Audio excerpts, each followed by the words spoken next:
My name is Clara, and I was 32 years old when my husband stood up at dinner with his closest friends and said 5 words that would change everything. I'm married below my worth. I sat there, wine glass in hand, watching everyone laugh at his joke. Except it wasn't really a joke, was it? For 7 years, I had made myself smaller, quieter, less ambitious, all to fit into his vision of what a supportive wife should be. But that night, something inside me cracked open. What he didn't know was that I had once been someone different, someone with dreams, a business plan, and investors who believed in me. And what happened next? Well, let's just say the invitation I received 3 months later wasn't one he ever saw coming. If you're watching this right now, drop a comment below telling me where you're from, and make sure to hit that like button and subscribe to hear more stories. The chandeliers above cast a warm, golden glow across the white tablecloths, making everything in Lumiere look expensive and untouchable. I sat beside Daniel, my hands folded in my lap, watching him lean back in his chair with that confident smile I used to find charming. Now it just looked smug. So the deal closed at 2.3 million, Daniel said, swirling his wine glass. His friends, Marcus, Jason, and Tom, nodded appreciatively, like disciples receiving wisdom. I told them if they wanted quality, they'd have to pay for it. And they did. I smiled politely, used to these performances by now. This was Daniel's stage, and I'd learned my role. The supportive wife who laughed at the right moments and stayed quiet during the important parts. That's incredible, man, Marcus said, raising his glass. You've really built something. Well, you know what they say, Daniel replied, his eyes gleaming. Success loves preparation and risk-taking. You can't be afraid to go big. I opened my mouth to mention the Johnson account I'd helped him strategize for last month, the late nights I'd spent reviewing his proposals, catching his mistakes. But before I could speak, Daniel's hand landed on mine, gentle but firm. Honey, this is business talk, he said, his voice dripping with condescension disguised as affection. Why don't you tell the ladies about that book club you joined? The wives at the other end of the table looked up.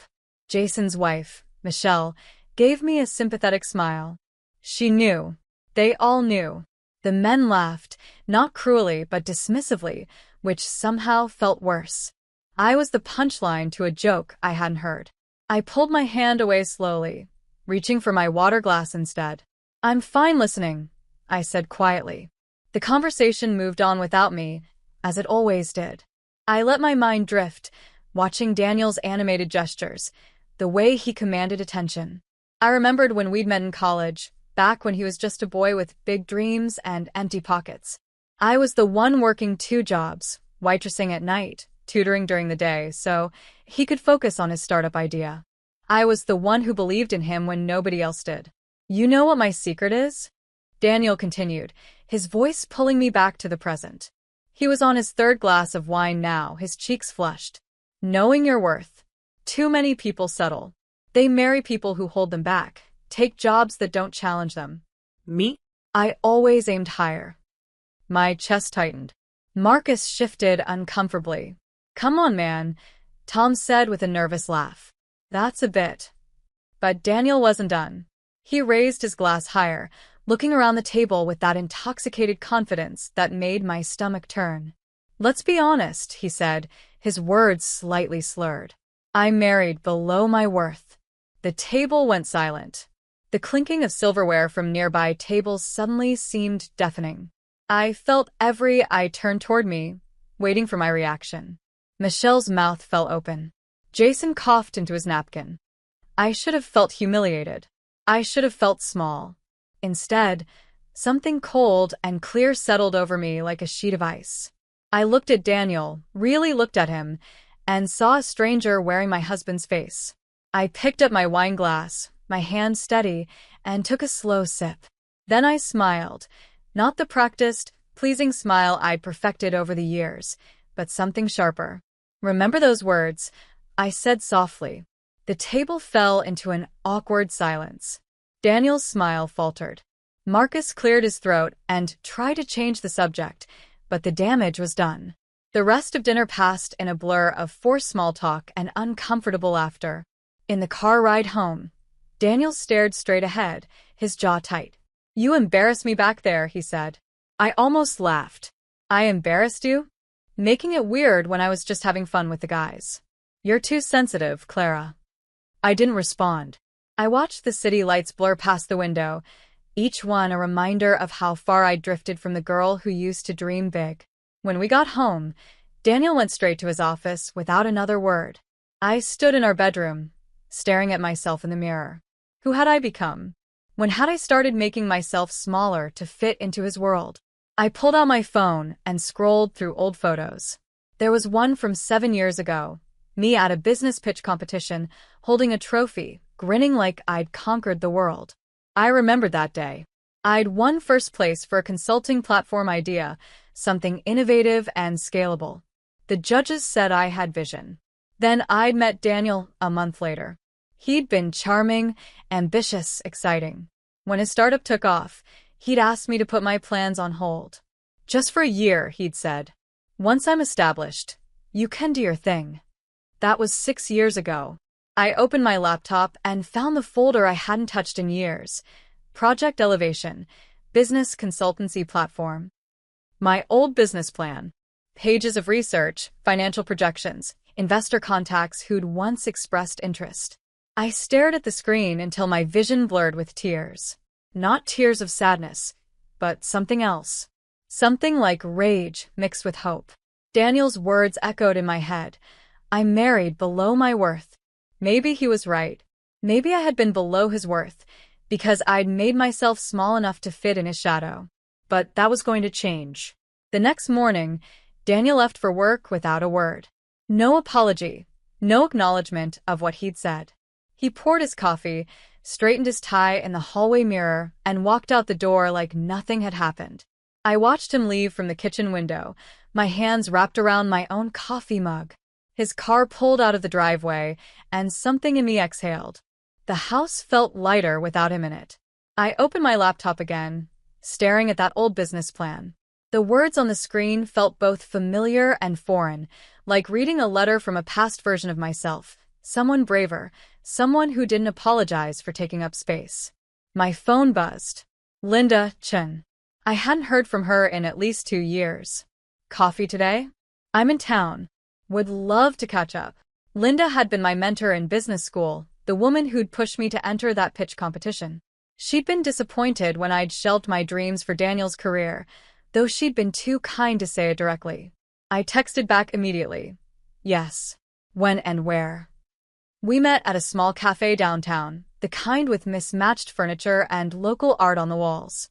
Linda looked exactly the same, sharp blazer, silver hair cut in a precise bob, eyes that missed nothing. "Clara," she said, standing to hug me. "It's been too long." We settled into our seats, ordered coffee, and for a few minutes, we just talked about surface things. Her consulting firm, my marriage, the weather. Then Linda leaned forward, her expression softening. "Okay, enough small talk. What's going on? You sounded different on the phone." I didn't mean to tell her everything. But once I started, I couldn't stop.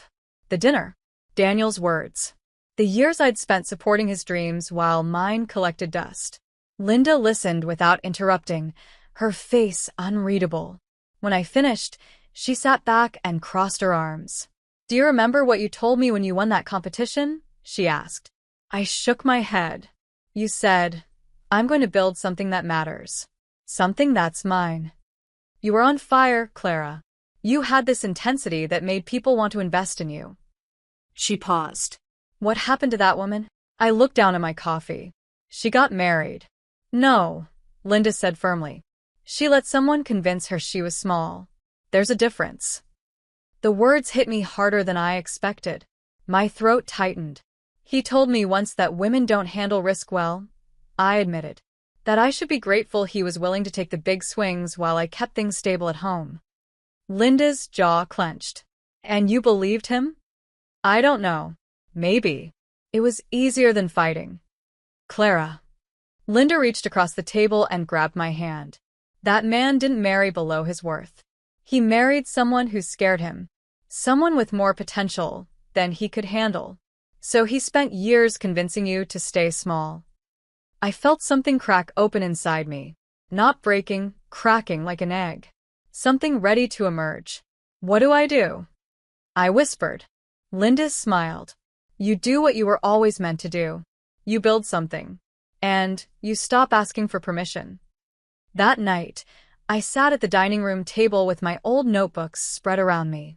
Research, contact lists, business models, everything I'd abandoned. I opened LinkedIn for the first time in 3 years and stared at my profile. My last position, supporting operations at Harrison Enterprises. Daniel's company. Not even my own title, just an extension of his. I began typing. Clara Weston, Strategic Business Consultant Platform Development Specialist. My hands shook as I updated my profile, adding my old accomplishments, my competition win, my degree, my skills. I uploaded a professional photo I'd almost forgotten I had, one where I looked confident and capable. Then I reached out to 5 old contacts, people who'd once wanted to back my consultancy idea. I kept the messages simple. Hi, it's been a while. I'm relaunching a project and would love to reconnect if you're open to it. I hit send before I could second-guess myself. Daniel came home late, smelling like whiskey and expensive cologne. He barely looked at me as he loosened his tie. What are you doing? He asked, glancing at my laptop. Working on something. He laughed, sharp and dismissive. Working? On what? A business idea. His expression shifted from amusement to something crueler. Clara, sweetheart, don't start this again. You tried the entrepreneur thing once. It didn't work out. I never actually tried it, I said quietly. I gave it up for you. And wasn't it the right choice? He gestured around our beautiful home, the expensive furniture. Look at what we built. You built, I corrected. He sighed, like I was a child throwing a tantrum. Don't forget who pays the bills around here. Who gave you this life? I closed my laptop slowly and looked up at him. Noted. Something in my tone made him pause. He searched my face for the usual softness, the usual surrender. He didn't find it. Don't do anything stupid, he said finally, then walked away. I sat there in the silence, feeling something powerful building inside me. Not anger. Not even hurt. Just clarity. The next morning, 3 of my old contacts responded. All 3 wanted to meet. The cafe where I met my first potential client was nothing like Lumiere.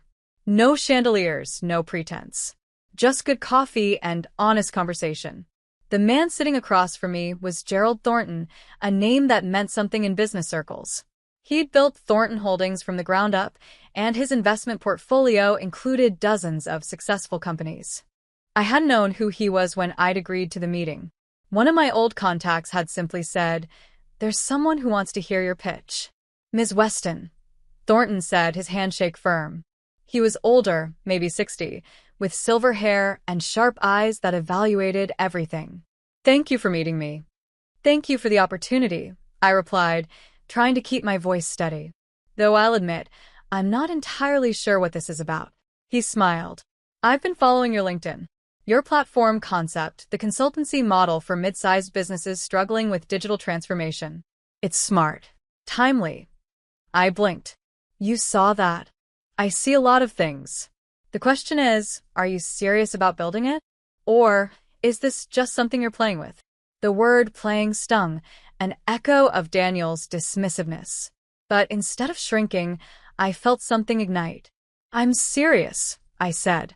More serious than I've been about anything in a long time. Good. He leaned back. Then let's talk about how to make it happen. For the next 2 hours, we discussed strategy, market positioning, funding models. Thornton asked sharp questions and I answered them. Pulling from knowledge I didn't realize I still had, ideas that had been dormant but not dead. When we finished, Thornton stood and extended his hand again. You've got something rare, Ms. Weston, he said. Clarity of vision. Most people talk in circles. You speak in solutions. Does that mean? It means I'm interested. Send me a formal proposal. If it's as solid as this conversation, we'll discuss terms. I walked out of that cafe feeling 10 feet tall. Over the next 3 weeks, my life split into two realities. In one, I was still Daniel's wife, cooking dinners, attending his work functions, playing the role I'd perfected. In the other, I was Clara Weston, founder of Below Worth Consulting. I'd named it that in a moment of dark humor, reclaiming his insult as my brand. The irony felt delicious. Working from cafes and libraries, I rebuilt my business plan, refined my pitch, and reached out to companies that fit my target market. One client became two. Two became four. I used a pseudonym at first, CJ Weston. Not because I was ashamed, but because I wanted to succeed on my own merit, without Daniel's shadow or interference. The money started small. A few thousand here, a consultation fee there. But it was mine. Every dollar I earned felt like reclaiming a piece of myself. At home, Daniel grew increasingly volatile. His company was struggling, something about internal conflicts and client retention issues. He blamed his team, his partners, the market. Never himself. "They're all idiots," he ranted one evening, pacing the kitchen while I prepared dinner. "I'm carrying the entire company on my back, and they can't execute basic tasks." I nodded, stirring pasta, half listening. "Are you even paying attention?" he snapped. "Yes," I lied. My phone buzzed on the counter. A new client inquiry. I glanced at it, then back at Daniel. "You're on your phone during dinner now," he said. "That's rude, Clara." The irony was staggering. How many dinners had he spent on his phone, taking calls, checking emails, while I sat across from him in silence? "Sorry," I said automatically, then caught myself. Why was I apologizing? I picked up my phone and read the message properly. Another referral from Thornton's network. A company looking for digital transformation strategy. "I need to take this," I said, walking toward my small office. "Clara," Daniel called after me, his voice sharp with annoyance. I closed the door. By week 5, Below Worth Consulting had 7 active clients and a growing reputation. I'd hired a part-time assistant and rented a small co-working space. The business was becoming real. Thornton called me one afternoon with news. "I've been watching your progress," he said. "Impressive growth. I'd like to formalize our arrangement. Bring you into a larger project I'm developing." "What kind of project?" "Corporate restructuring for a portfolio company. They need fresh perspective, someone who understands both strategy and execution. The contract would be significant. 6 figures. My breath caught. 6 figures? You'd earn it. But Clara, this would put you in a different league. No more hiding behind pseudonyms. You'd be front and center. I thought about Daniel, about what this would mean for our already fragile marriage. Then I thought about that dinner at Lumiere, his words echoing in my mind. "I'm in," I said. "Excellent. I'll send the details." "Oh, and Clara? There's a gala next month. Corporate networking event. I'd like you there as my guest. Consider it your formal introduction to the industry." After we hung up, I sat in my small office, staring at the wall. A gala. A 6-figure contract. This was real. That evening, I found Daniel slumped on the couch, scrolling through his phone with a glass of whiskey in hand. "I'm going to a gala next month," I mentioned casually. He looked up, confused. "A what?" "A corporate event." I was invited. "By who?" "A business associate." He laughed, actually laughed. "You? At a corporate gala?" "Clara, those events are for serious professionals, not." "Not what?" I asked, my voice dangerously calm. He had the decency to look uncomfortable. "I just mean you don't really have the background for that kind of thing. It's all high-level executives and investors." "I see. I'm not trying to be mean," he said, softening slightly. "I just don't want you to embarrass yourself trying to fit into a world you don't understand." I stood, smoothing my dress. "I'll keep that in mind." As I walked away, I heard him mutter, "Please don't make a fool of yourself." I smiled to myself. He had no idea what was coming. The dress I chose was simple but elegant, black, floor-length, with a subtle slit that felt confident without trying too hard. I stood in front of the mirror, barely recognizing the woman staring back at me. Linda had come over to help me prepare, playing stylist and life coach in equal measure. "You look powerful," she said, adjusting my hair, like someone who belongs exactly where she's going. I'm terrified, I admitted. Good. That means it matters. She stepped back, appraising me. Clara, listen to me. You've earned this. You rebuilt yourself from nothing in 2 months. That takes courage most people never find. Daniel thinks I'm going to embarrass myself. Linda's expression hardened. Then prove him wrong. Walk in like you already own the room. Daniel was in the living room when I came downstairs. He looked up from his laptop, and for a moment, something flickered across his face. Surprise, maybe even appreciation. Then his expression closed off. That's what you're wearing? He asked. Yes. It's a bit much, don't you think? I grabbed my clutch, refusing to let him diminish me. I think it's exactly right. Who invited you to this thing again? A friend. His jaw tightened. What friend? You don't have friends in that world. I met his eyes. Apparently, I do. He stood, crossing his arms. Clara, I don't know what game you're playing, but these events aren't for amateurs. These people will see through you in seconds. Then I guess I'll find out. You're making a mistake. I walked toward the door, then paused. Maybe, but at least it'll be my mistake. The ballroom was breathtaking, crystal chandeliers, marble floors, hundreds of people in evening wear who all looked like they belonged in a magazine. I felt my confidence waver for just a moment. Then I saw Thornton near the entrance, and he waved me over with a warm smile. Ms. Weston, he said, taking my hand. You look wonderful. Come, there are people you need to meet. He guided me through the crowd with ease, introducing me to executives, investors, CEOs. Each introduction felt like adding another layer of legitimacy to who I was becoming. This is Clara Weston, Thornton would say. Brilliant strategic consultant. She's doing remarkable work in digital transformation. People listened. They asked questions. They took my business card. I was in the middle of a conversation with a venture capitalist when I felt it, that prickling sensation of being watched. I turned and saw Daniel across the room with several colleagues, frozen mid-stride, staring at me like he'd seen a ghost. Our eyes met. His face went through several emotions at once: confusion, disbelief, something that might have been fear. I smiled politely and turned back to my conversation. A few minutes later, Thornton excused himself to make an announcement. I watched him step onto a small platform, tapping a microphone. Ladies and gentlemen, he began, his voice commanding the room's attention. Thank you all for joining us tonight. As many of you know, Thornton Holdings is always seeking innovative partners who can help us shape the future of business. Daniel had moved closer, standing with his boss and several executives I recognized from his company events. He was staring at Thornton now, perhaps wondering why he hadn't been included in whatever announcement was coming. Tonight, I'm pleased to introduce our newest strategic partner, Thornton continued. Her firm, Below Worth Consulting, will be leading the digital transformation initiative for several of our portfolio companies, including the Harrison restructuring project. My heart stopped. Harrison, Daniel's company. Please join me in welcoming Clara Weston, founder and CEO. The room erupted in applause. Thornton gestured toward me, and suddenly everyone was looking.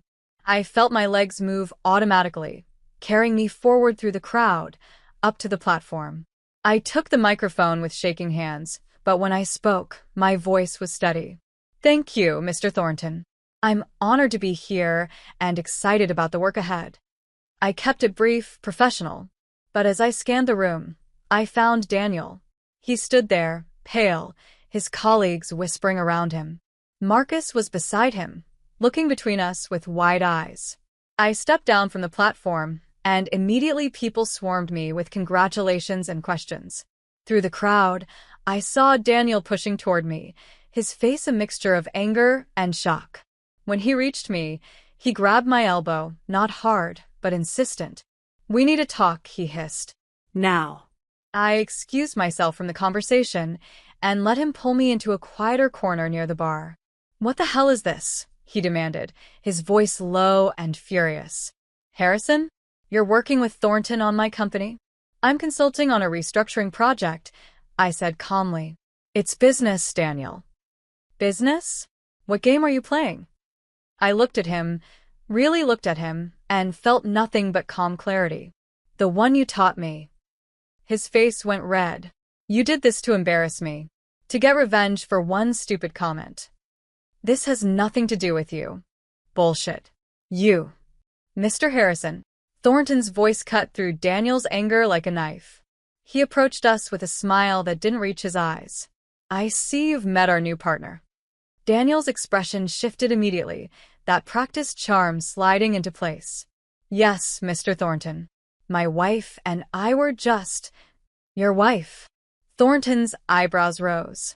How interesting. I didn't realize you two were married.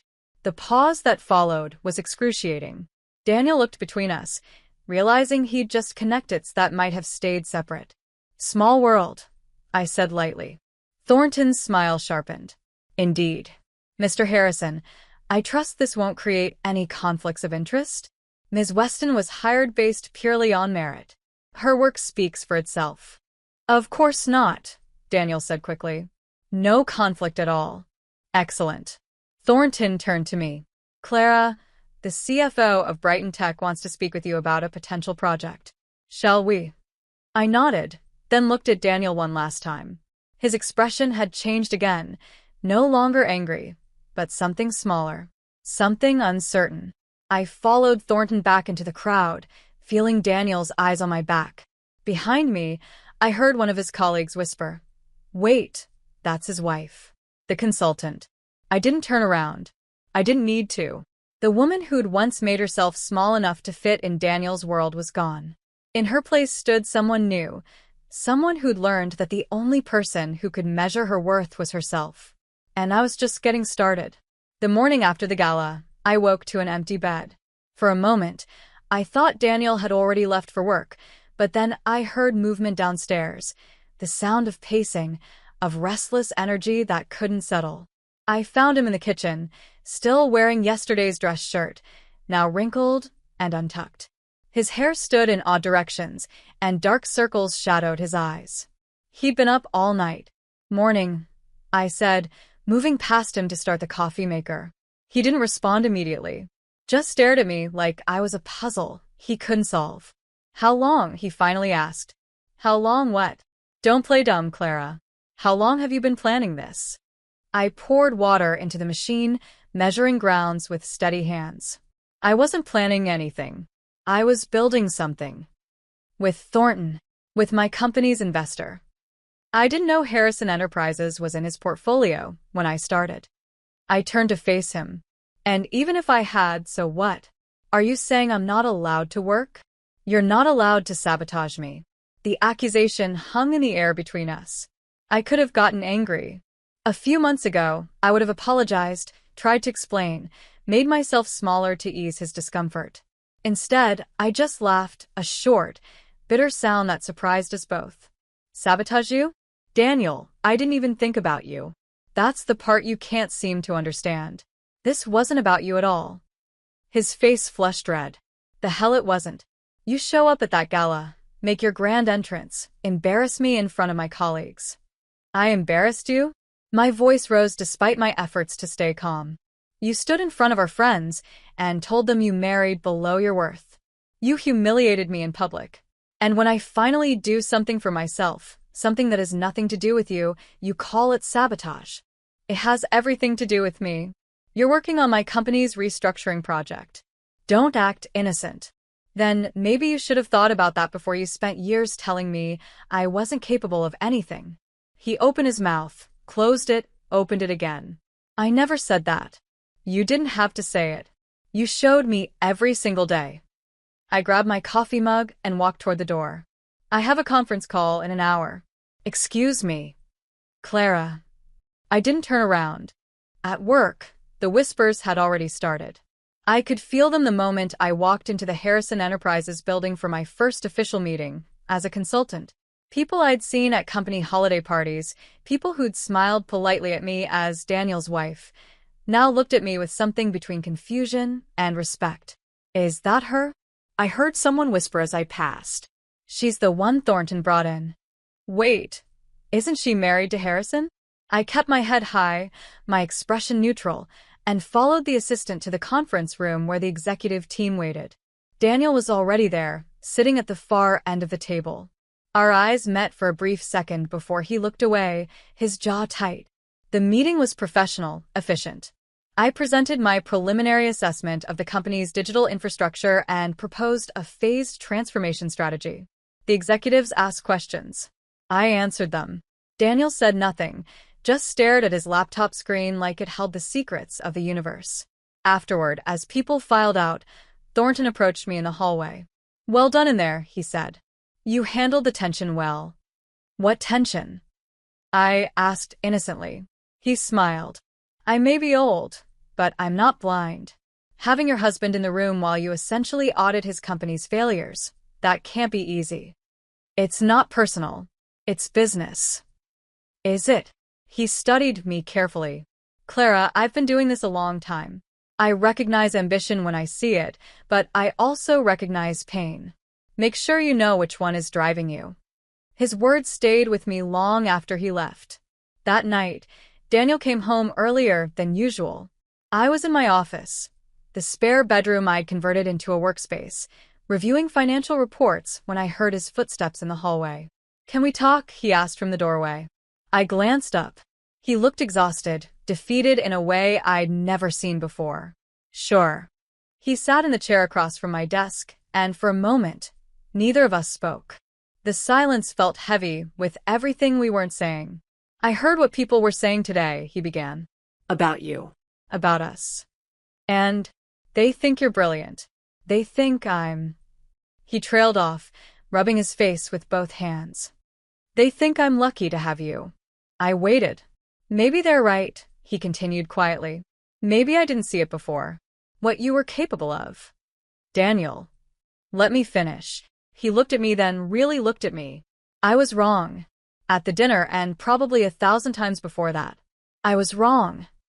It was the closest thing to an apology I'd heard from him in years. Part of me wanted to accept it, to let this be the moment where everything changed. But another part, the part that had been rebuilt over the past few months, knew it wasn't enough. "Okay," I said simply. "Okay? That's it. What do you want me to say?" "I don't know. That you forgive me? That we can move past this." I set down my pen and leaned back. "Do you even understand what you're apologizing for?" For what I said. "For not supporting you." "It's not just about what you said, Daniel. It's about who you made me believe I was. For years, you convinced me I was less than. Less smart, less capable, less valuable. And I believed you because it was easier than fighting. I never meant. Intent doesn't matter. Impact does." I stood up, suddenly tired of this conversation. "You want forgiveness? Fine. I forgive you. But that doesn't change what I'm doing. It doesn't change who I am now." He stood too, and I saw something flicker in his eyes. Fear mixed with something else. "Are you leaving me?" The question caught me off guard. Was I? I hadn't really thought about it in concrete terms, too focused on building my business to consider the wreckage of my marriage. "I don't know," I answered honestly. "Right now, I'm just trying to figure out who I am without you." He flinched like I'd struck him. "Without me? Clara, we built a life together." No. "You built a life. I just lived in it." Before he could respond, my phone buzzed. A message from Thornton. "Need to discuss something urgent. Can you meet tomorrow morning?" I typed back. "Of course. What time?" His response came immediately. 8 a.m. My office. Come alone. I looked up to find Daniel watching me. "Work?" he asked. "Work," I confirmed. He nodded slowly, then left without another word. I heard the door to his office close down the hall, followed by the sound of a bottle opening. He'd taken to drinking more lately, I'd noticed. Another thing that wasn't my problem to fix. The next morning, I arrived at Thornton's office to find him standing by the window, looking out over the city skyline. "Clara, thank you for coming." He gestured to a chair. "We have a problem." My stomach tightened. "What kind of problem?" He turned to face me, his expression grave. "Someone's been spreading rumors about your company.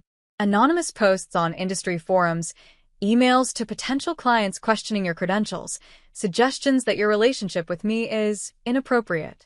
What? It's subtle, but persistent. And it's starting to affect your reputation. I felt cold all over. Do you know who's doing it? Thornton pulled out his phone and handed it to me. On the screen was a screenshot of an anonymous forum post. Below Worth Consulting, anyone done due diligence on this firm? Owner seems to have come out of nowhere, now suddenly working on major projects. Connections through personal relationships rather than merit? Just saying, worth investigating before signing contracts. I scrolled through more. Each one was carefully worded to avoid outright accusation, but the implication was clear. I was a fraud, sleeping my way to success. There's more, Thornton said quietly. We traced the IP address on some of the posts. They came from Harrison Enterprises.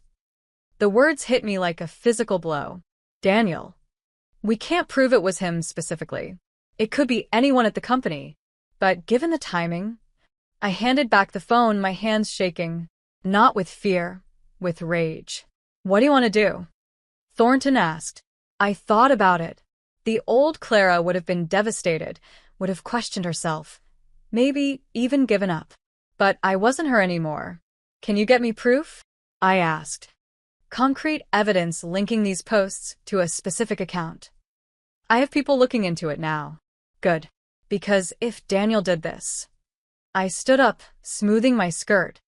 If he did this, then he needs to learn that I'm not the woman he married anymore. Thornton smiled, a thin, sharp expression. I was hoping you'd say that. The evidence came 3 days later.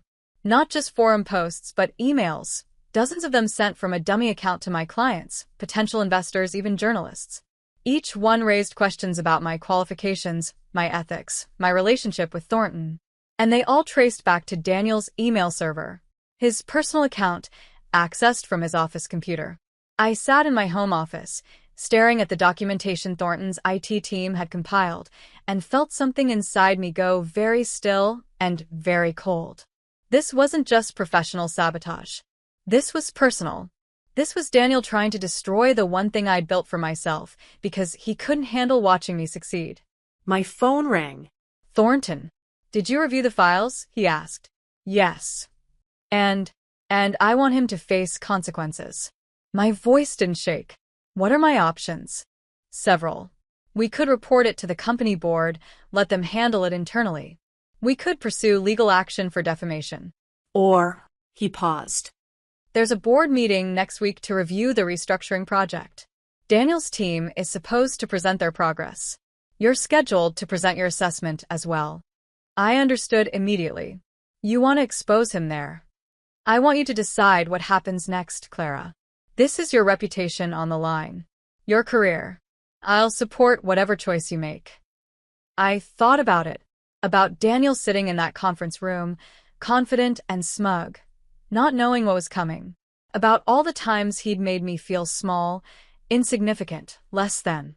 About the years I'd wasted trying to fit into his narrow definition of who I should be. Set it up, I said. But I want to be the one who presents the evidence. Are you sure? I've never been more sure of anything in my life. The week leading up to the board meeting felt like walking through water.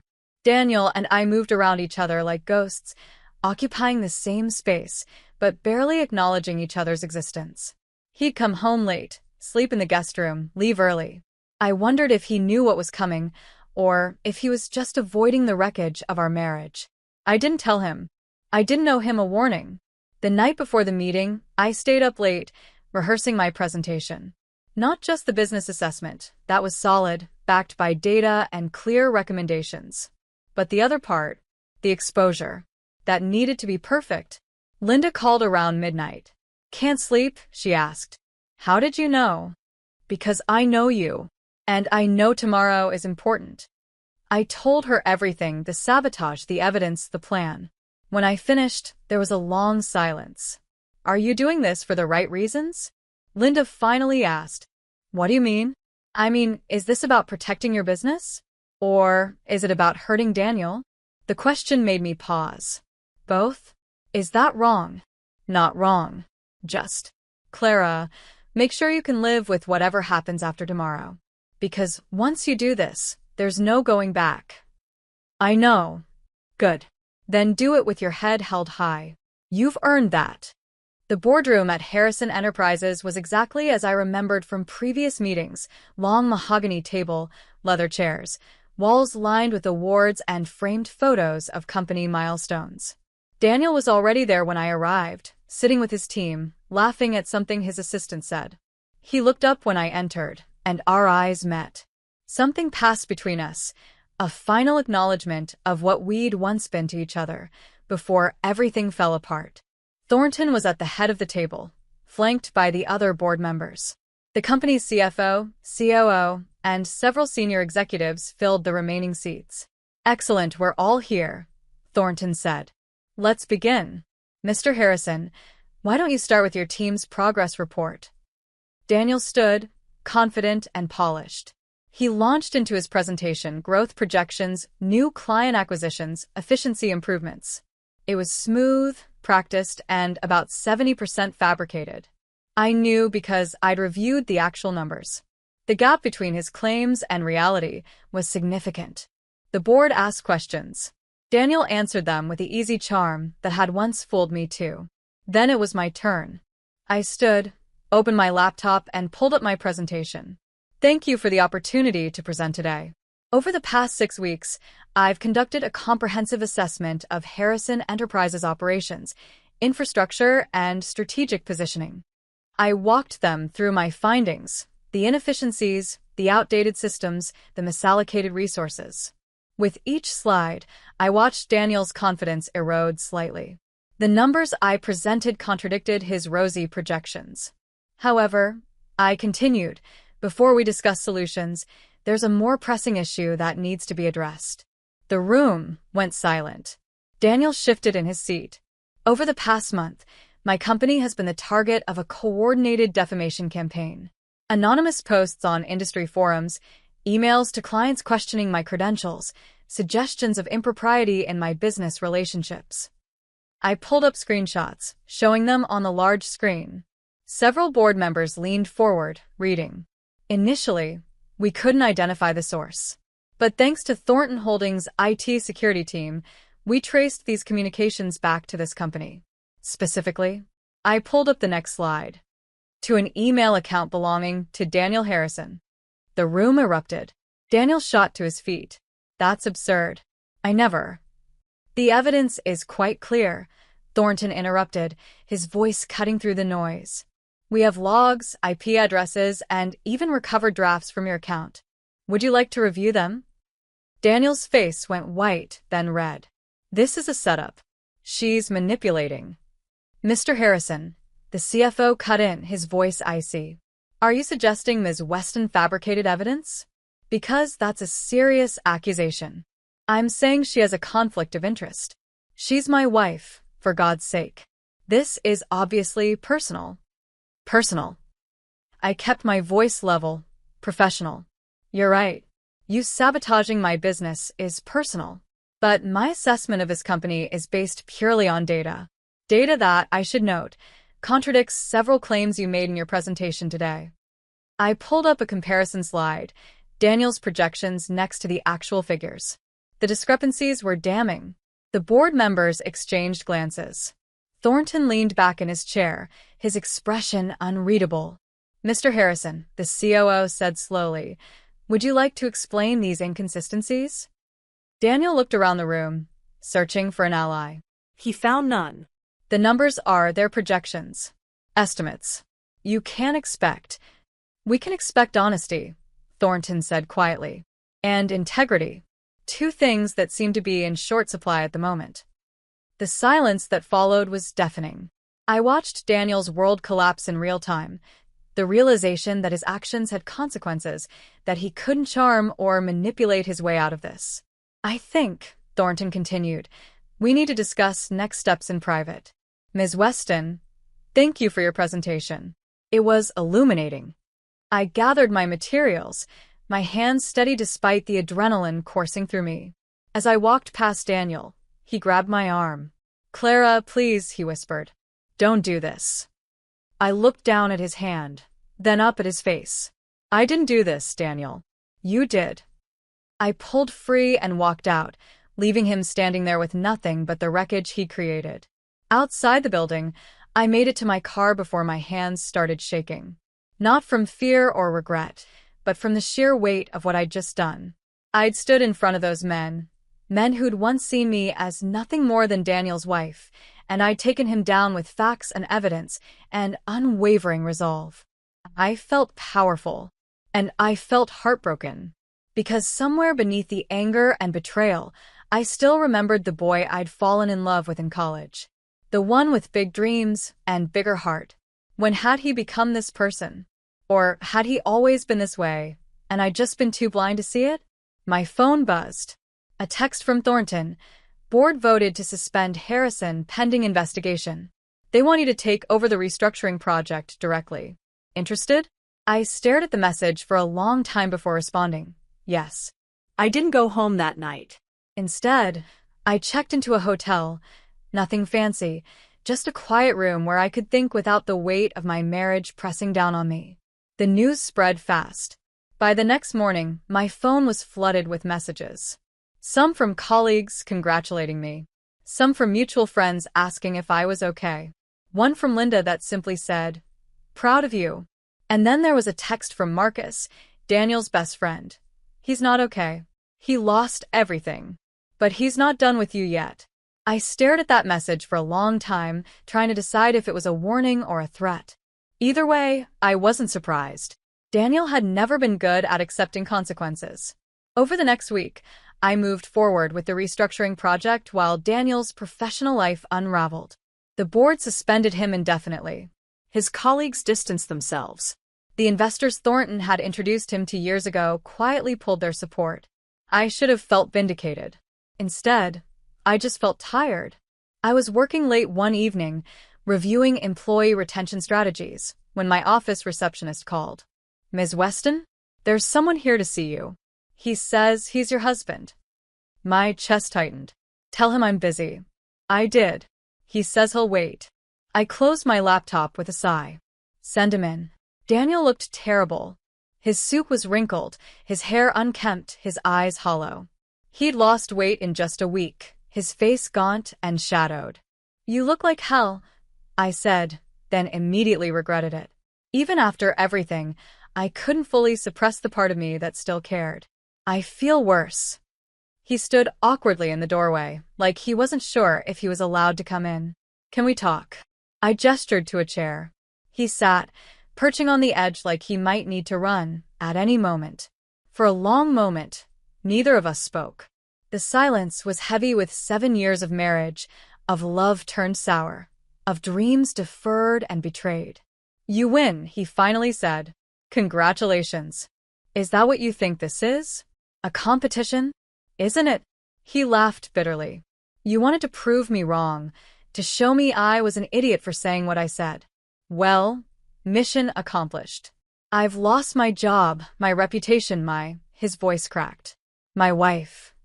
I felt something twist in my chest. "Daniel, I didn't do this to destroy you. I built my business in spite of you, not because of you.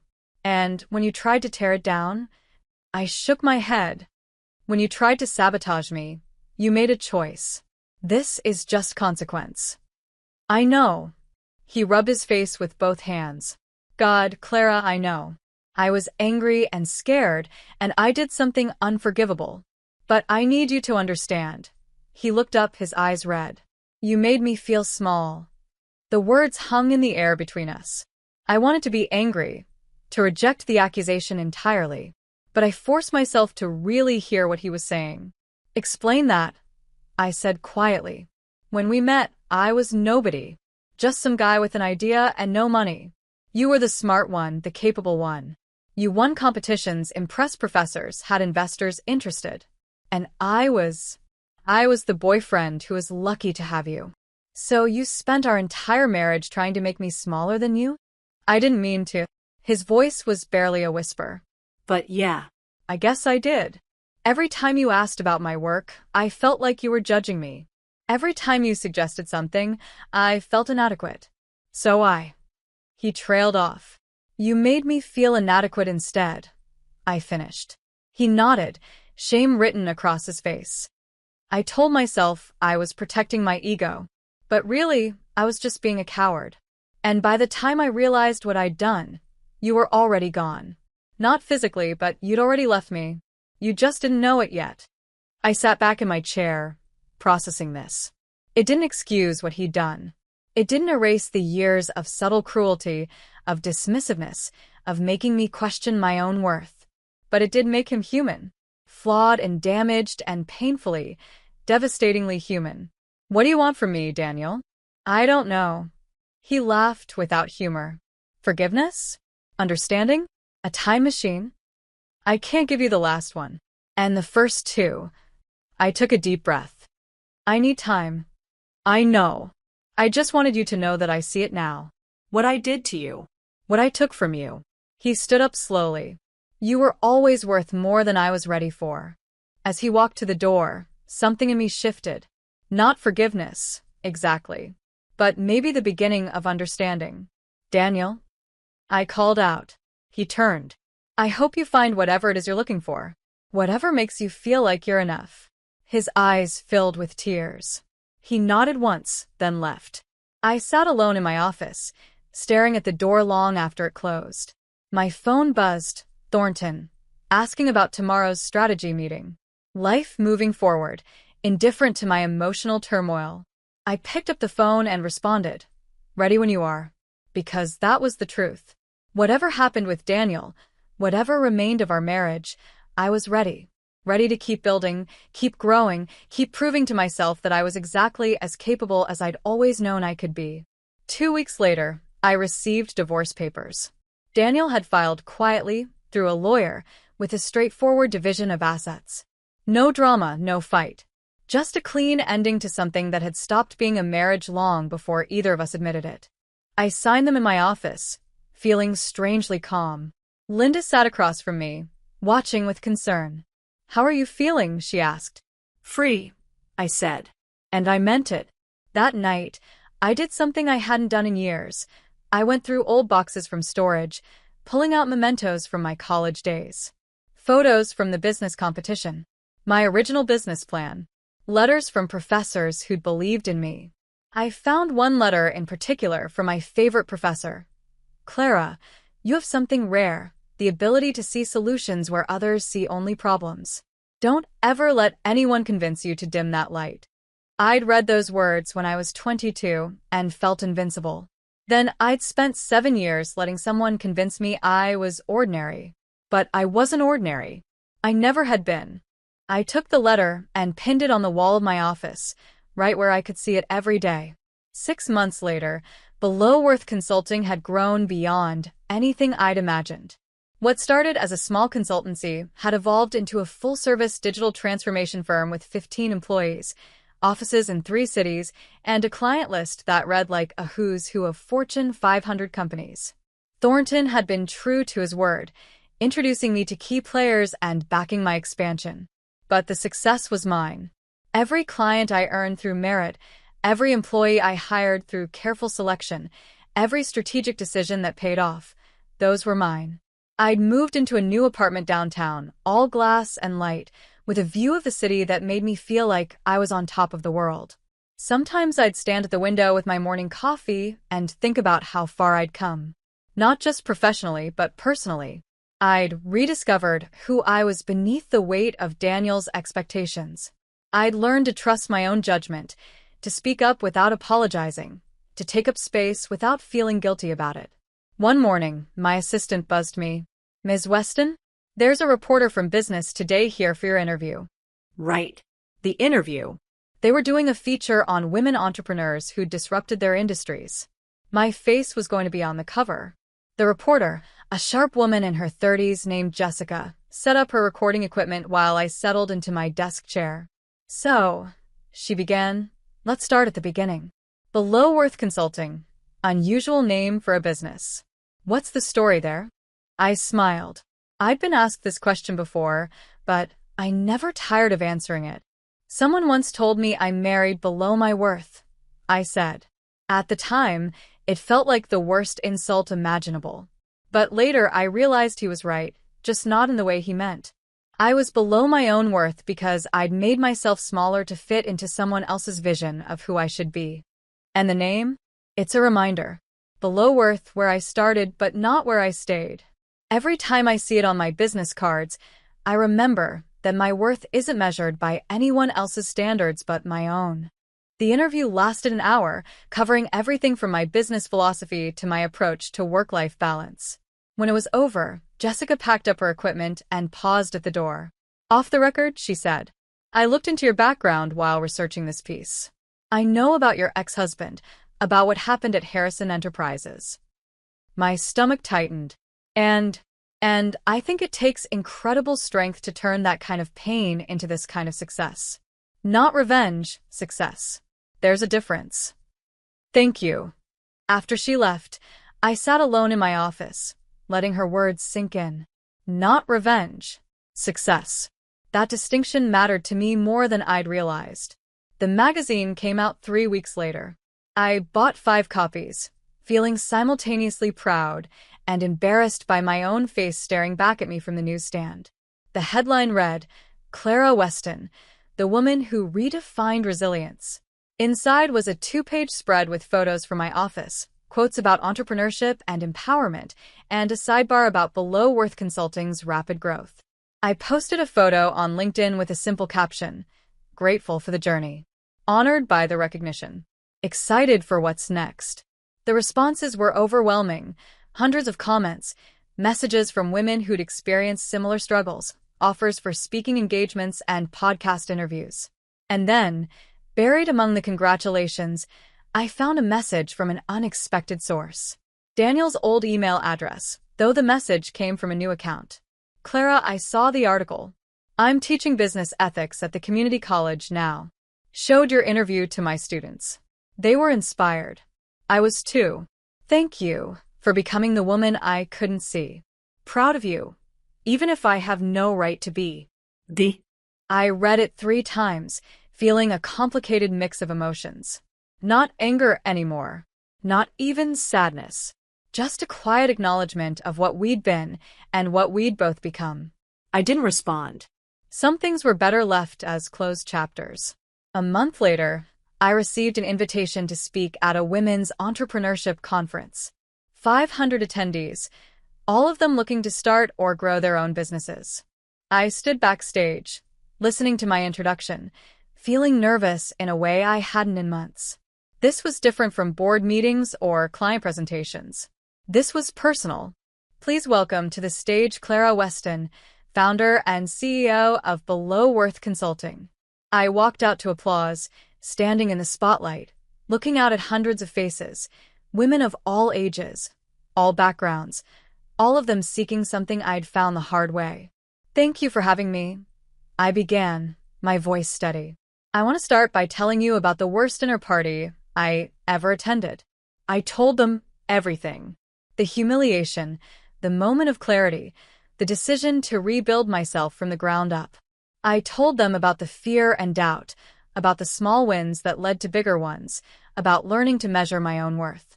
"Someone once said I married below my worth," I concluded, looking out at the audience. They were right. I was meant for more, not more money or more success, though those things came. I was meant for more than a life spent making myself small to fit someone else's expectations. I paused, letting the words settle. "So here's what I want you to know. Your worth isn't determined by who believes in you. It's not measured by who validates you or who tears you down. Your worth is inherent, unchangeable, yours. The only question is whether you're brave enough to claim it." The applause was deafening. Women stood, some wiping tears, others nodding like I'd given voice to something they'd felt but couldn't articulate. Afterward, dozens of women approached me, sharing their stories. A teacher who'd been told she wasn't business-minded enough. A lawyer who'd been passed over for partner because she didn't fit the culture. A mother who'd given up her career and was trying to find her way back. I listened to each one, offering advice where I could, mostly just validating their experiences and their right to want more. The last woman in line was younger, maybe 25. "Ms. Weston," she said nervously, I just wanted to say, my boyfriend keeps telling me my business idea is silly, that I should focus on something more practical. But hearing your story, I think maybe I should just do it anyway. I took her hand. Do it anyway. And if he can't support your dreams, find someone who will. Or better yet, I smiled. Be your own support. She nodded, tears in her eyes, and walked away with her shoulders a little straighter. That night, I returned to my apartment and stood at the window, looking out over the city. My city now, in a way it hadn't been before. I'd claimed my space in it. I thought about Daniel, teaching ethics to business students. I hoped he was finding his own redemption, his own path to becoming someone better. I thought about the woman I'd been at that dinner table, swallowing humiliation with a smile. And I thought about who I'd become, not in spite of that moment, but because of it. Because sometimes the worst things that happen to us crack us open just enough to let the light in. My phone buzzed. A message from Thornton. Board approved the international expansion. London office opens in 3 months. Ready to build an empire? I smiled and typed back, always. Below my window, the city sparkled with possibility. Somewhere out there were women sitting at their own terrible dinner parties, hearing their own devastating words, wondering if they could survive the blow to their self-worth. I hoped they'd find what I'd found, that survival isn't enough, that we're meant for more than just enduring, that our worth isn't something anyone else can grant or take away. I picked up my tablet and opened a new document. Title: Below Worth, a Memoir. If my story could help even one person find their way back to themselves, it would be worth telling. I began to type. The chandeliers above cast a warm, golden glow across the white tablecloths, making everything in Lumiere look expensive and untouchable. Outside, the city hummed with life. Inside, I was finally fully home in my own skin. And that, I'd learned, was worth everything. Drop your thoughts in the comments below. If this story moved you, hit that like button and subscribe for more stories about resilience, redemption, and reclaiming your power.